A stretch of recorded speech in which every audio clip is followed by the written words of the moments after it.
Section 10.4 has to do with inscribed angles. Again, a lot of this is terminology.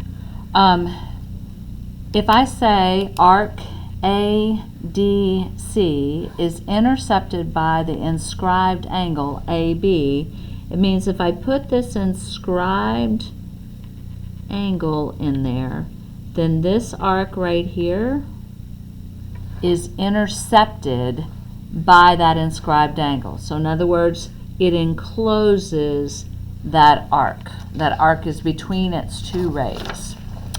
Theorem 10.5 says if an angle is inscribed in a circle, so angle B is inscribed in this circle, because here's the vertex has to be on the circle for it to be inscribed, then the measure of the angle intercepted, or the measure of this angle, equals half the measure of the intercepted arc, or the measure of the intercepted arc is twice the angle. So angle B is 1/2 the measurement of arc ADC. Okay, so this is half of that.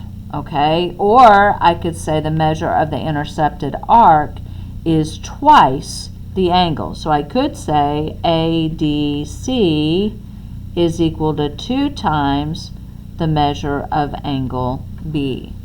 So this is half of that, or this is twice the angle. So here's an example. Okay, here's this circle O. Now notice these lines do not go through O. And I know that AB, which is this arc right here, is 140. I know that BC is 100, obviously not drawn to scale. And I know that AD, which is this, is going to be congruent to DC, which is this. Well, I can find every one of these by going, I've got 360 degrees around this circle. So 360 minus 240 is going to give me 120 to be divided between those two. So this is 60 and this is 60. Now remember, these are measurements of the arc. So if I look at angle 1 intercepts, if you follow the lines, it intercepts this arc, which is 60, which means the measurement of angle 1 is equal to 30 because it's half the arc. If I look at angle 2, it intercepts this arc right here, so the measurement of angle 2 is also 30 because it would be half of 60. If I look at angle 3 and follow the lines, it intercepts an arc that is 100, so that is 50. The measurement of angle 4, follow the lines up, intercepts 140, so that is 70.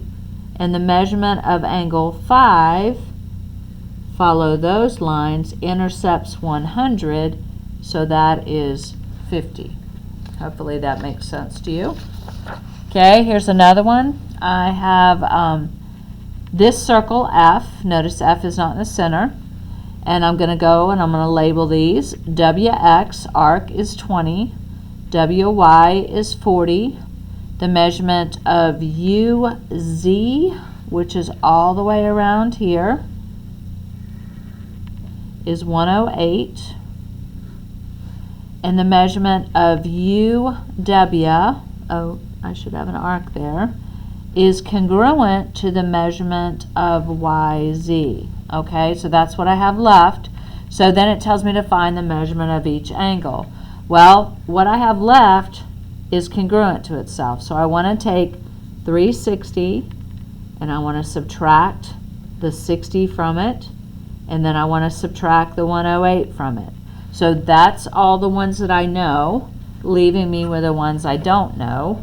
So I have 360 minus 60 minus 108 is going to give me 192, and I'm going to divide that in half, so I'm going to know that this is 96 and this is 96. All right, so now I have to find the measures. I'm going to go ahead and just write them down. Measure of angle 1, measure of angle 2, measure of angle 3. Now be careful here on the measurement of angle 4 because it's not inscribed. Measurement of angle 5. So angle 1, it intercepts this arc, which is 96. So I take 96 and divide it in half, and I get a 48 right here. Angle 2 intercepts this arc, so it's 20. Angle 3 intercepts 108, so it's going to be 54. Now, be careful on this angle 4. Angle 4 is the third angle of a triangle. The triangle has angle 2 and angle 3. So to get angle 4, I'm going to take 180, which is what the angles of a triangle add up to, minus 20, minus 54, and it's going to give me the measure of angle 4. So 180 minus 20 minus 54 tells me that angle 4 has to be 106. Angle 5 intercepts the 108, so that's going to give me a 54.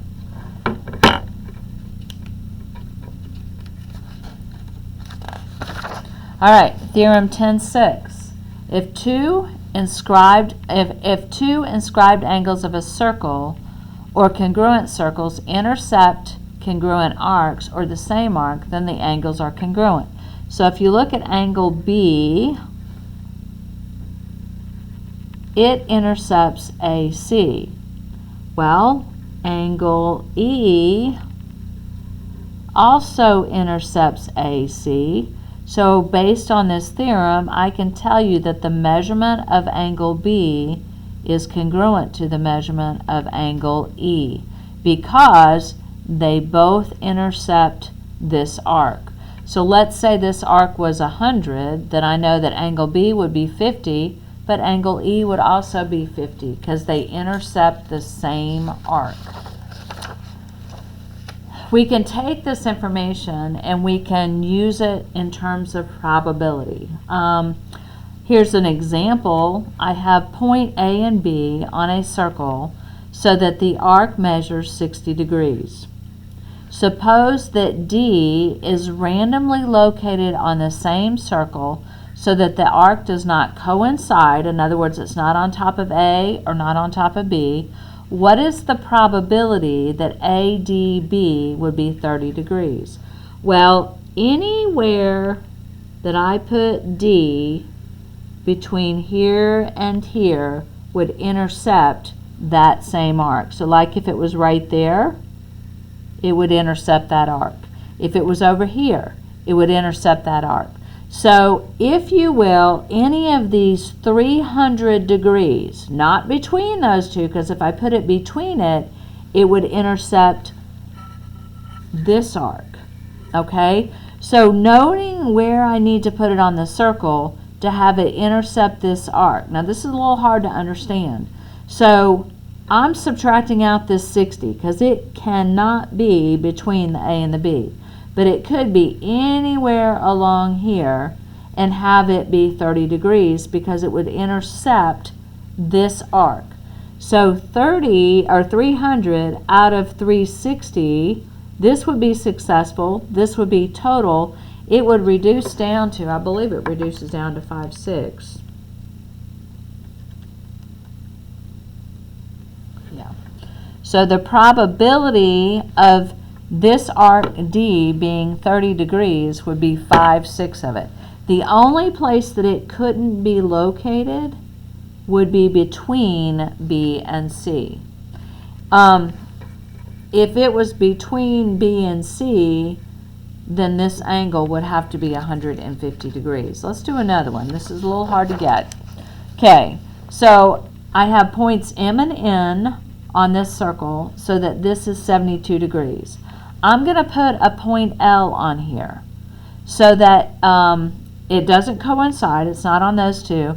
What is the probability that MLN, so in other words, wherever I put it, is going to give me 142 degrees? Now, if I put it anywhere over here, then my angle is going to be half, because it's going to intercept that 72, and it would be 36 degrees. So I don't want to put it anywhere over here. So anywhere over here is eliminated, which means the only spot I can put it is between M and N. So let's say I put it right there. Then it would intercept this arc right here. That arc would be 288, which means this angle would be 144. So that's what I'm looking for. So my successful area is 72 degrees out of the 360 degrees. So 72 divided by 360 is going to give me 0.2, which is 1/5. So the probability that the angle would be 144 degrees is 1/5, because it would have to be somewhere between those two. Okay, so there's 72 degrees between those two where it can be located. Theorem 10.7 says, if an inscribed angle intercepts a semicircle, then that angle is a right angle. Now that should make sense here. So here's my semicircle. My angle, angle B, is drawn in such a way that it intercepts that angle. Well, if this is a semicircle, that's 180 degrees, so half of it would be 90, which makes it a right angle. Okay, here's an example. I have triangles A, B, D, and triangle A, D, E are inscribed in circle F, and AB, that arc AB, is congruent with BD. Find the measure of each numbered angle if the measurement of angle 1 is 12x minus 8 and angle 2 is 3x plus 8. Well, if you'll notice, this has to be a right angle because that inscribes a semicircle. This also has to be a right angle because it inscribes a semicircle. So if I'm looking at angle 1 and 2, which I have, they have to add up to 90 degrees because this plus this plus this equals 180. So the measurement of angle 1 plus the measurement of angle 2 equals 90. So all I have to do is plug in the values here. 12x minus 8 plus 3x plus 8 is equal to 90 degrees. So I have 15x, the 8's go away, is equal to 90. If I divide the 90 by 15, I get x is equal to 6. Now it says find the measure, so I have to go back and plug in.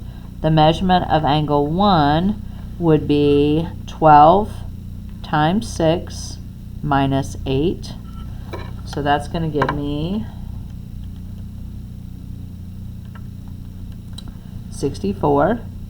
So that's the measurement of angle 1. The measurement of angle 2 would have to be 3 times 6 plus 8. So that's going to give me an 18 plus 8. So this is going to be a 26. So now I have angle 2 is 26. And angle 3, or angle 1, is 64. So now I have to find these other two angles. Based on what I know, if this is 26, then that has to be 52, because that angle intercepts that. If this is 64, then this one's got to be 128. That's the arc. Now, These two are congruent. We really didn't even have to do that to be able to find the measurement of those two arcs, because this whole thing is 180. So this has to be 90, and this has to be 90. Okay? So when I do that, I'm looking at 4. Or actually, let's look at 3 first. Angle 3 intercepts this arc, which is 90, so it has to be 45. And angle 4 intercepts that arc, which has to be 90, so this one has to be 45. So that gives you all 4 angles. Okay, let's do another one. I have triangle TVU and TSU are inscribed in circle P, with VU being congruent to SU, so those two are congruent. Find the measurement of each numbered angles. Well, I also know that this angle has to be 90 because it intercepts 180 degrees. This one has to be 90 because it intercepts 180 degrees.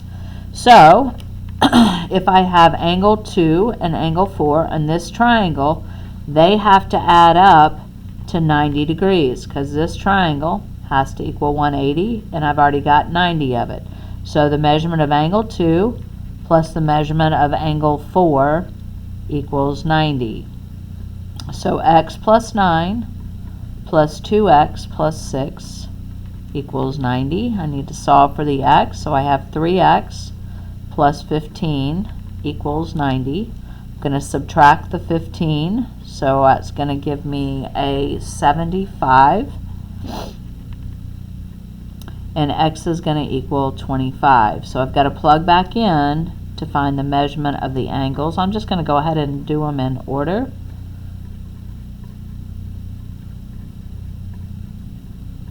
So I can plug back in to find angle 2.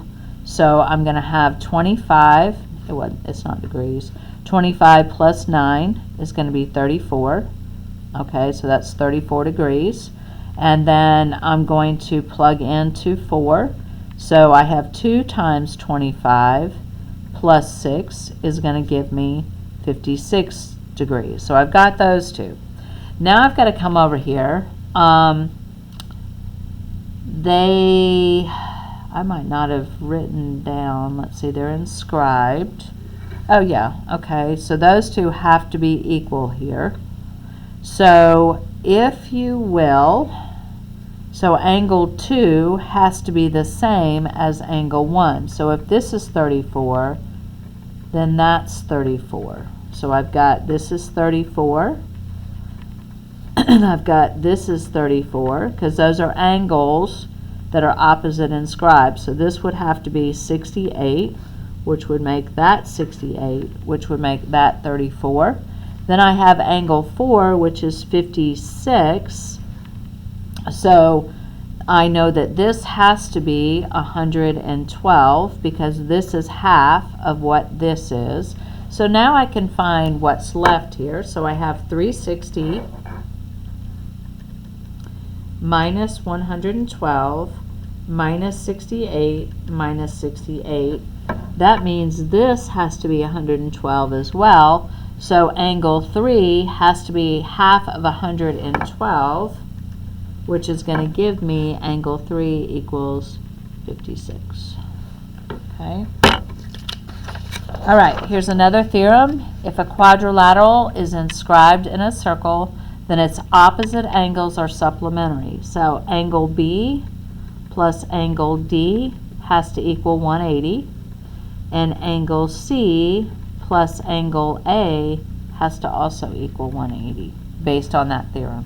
Okay, opposite angles when I have a quadrilateral four-sided figure inscribed in a circle, opposite angles have to be supplementary or add up to 180. All right, your homework on this section is page 549 through page 550, and it's 8 through 34 even, but not 12. 12 is a proof, and I'm not going to make you do that.